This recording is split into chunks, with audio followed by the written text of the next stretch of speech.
ಓಂ ಶ್ರೀ ಗುರುಭ್ಯೋ ನಮಃ ಹರಿ ಓಂ. ನಾನು ಪಂಡಿತ್ ಶ್ರೀ BH ಆಚಾರ್ಯ ಗುರುಜಿ. ವೀಕ್ಷಕರೇ, ಇಂದಿನ ಸಂಚಿಕೆಯಲ್ಲಿ ಆಗಸ್ಟ್ ತಿಂಗಳದ ತುಲಾ ರಾಶಿಯ ಮಾಸ ಭವಿಷ್ಯವನ್ನು ತಿಳಿಸ್ಕೊಡ್ತಾ ಇದ್ದೇನೆ. ಈ ವಿಡಿಯೋ ನಿಮಗೆ ಇಷ್ಟ ಆದರೆ ಲೈಕ್ ಮಾಡಿ, ಶೇರ್ ಮಾಡಿ, ನಮ್ಮ ಯೂಟ್ಯೂಬ್ ಚಾನಲ್ನ ಸಬ್ಸ್ಕ್ರೈಬ್ ಮಾಡಿ.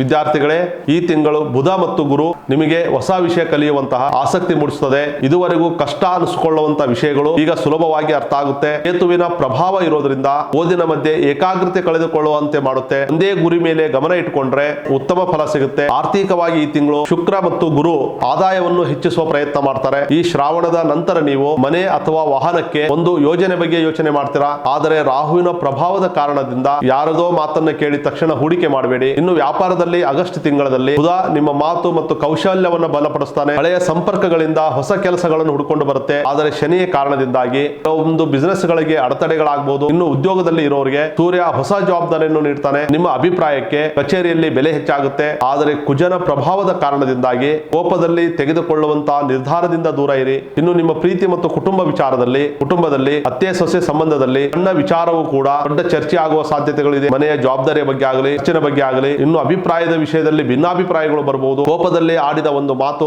ಸಂಬಂಧದ ಮೇಲೆ ಪರಿಣಾಮಗಳು ಬೀರುತ್ತೆ. ಇನ್ನು ಪ್ರೀತಿಸುವವರು ನೀವು ಪ್ರೀತಿ ಮಾಡ್ತಾ ಇರುವಂತಹ ವಿಷಯವನ್ನ ಕುಟುಂಬದವರ ಜೊತೆಗೆ ಮಾತನಾಡುವ ಸಾಧ್ಯತೆ ಇದೆ. ಆದರೆ ರಾಹು ಕಾರಣದಿಂದ ಮೂರನೇ ವ್ಯಕ್ತಿಯ ಮಾತಿಗೆ ಬೆಲೆ ಕೊಡಬೇಡಿ. ಆರೋಗ್ಯದ ವಿಚಾರದಲ್ಲಿ ಸೂರ್ಯನ ಪ್ರಭಾವ ನಿಮಗೆ ದೇಹದಲ್ಲಿ ಉತ್ಸಾಹವನ್ನು ಉಳಿಸಬಹುದು. ಆದರೆ ಶನಿಯ ಕಾರಣದಿಂದ ಹೆಚ್ಚು ಹೊತ್ತು ಕೆಲಸವನ್ನ ಮಾಡಿದ್ರೆ ಆಯಾಸ ಮತ್ತು ಬೆನ್ನು ನೋವು ಕಾಣಿಸಬಹುದು. ತುಲಾ ರಾಶಿಯ ಅಧಿಪತಿ ಶುಕ್ರ ಆಗಿರುವುದರಿಂದ ಪ್ರತಿ ಶುಕ್ರವಾರ ಮಹಾಲಕ್ಷ್ಮಿ ದೇವಿಗೆ ಬಿಳಿ ಹೂವಿನಿಂದ ಪೂಜೆಯನ್ನ ಮಾಡಿ, ಹಾಗೆ ಶ್ರೀ ವೆಂಕಟೇಶ್ವರ ಸ್ವಾಮಿಯ ದರ್ಶನವನ್ನು ಮಾಡಿ. ಈ ಶ್ರಾವಣದಲ್ಲಿ ನೀವು ನಿಮ್ಮ ಹತ್ತಿರದ ಶಿವನ ದೇವಸ್ಥಾನಕ್ಕೆ ಹೋಗಿ ಪ್ರಾರ್ಥನೆಯನ್ನ ಮಾಡಿ. ನಿಮ್ಮ ಅದೃಷ್ಟ ಸಂಖ್ಯೆ 6, 8, 9. ನಿಮ್ಮ ಅದೃಷ್ಟ ಬಣ್ಣ ಬಿಳಿ ಮತ್ತು ತಿಳಿ ನೀಲಿ. ನೋಡಿದ್ರಲ್ಲ ವೀಕ್ಷಕರೇ, ಆಗಸ್ಟ್ ತಿಂಗಳದ ತುಲಾ ರಾಶಿಯ ಮಾಸ ಭವಿಷ್ಯವನ್ನ.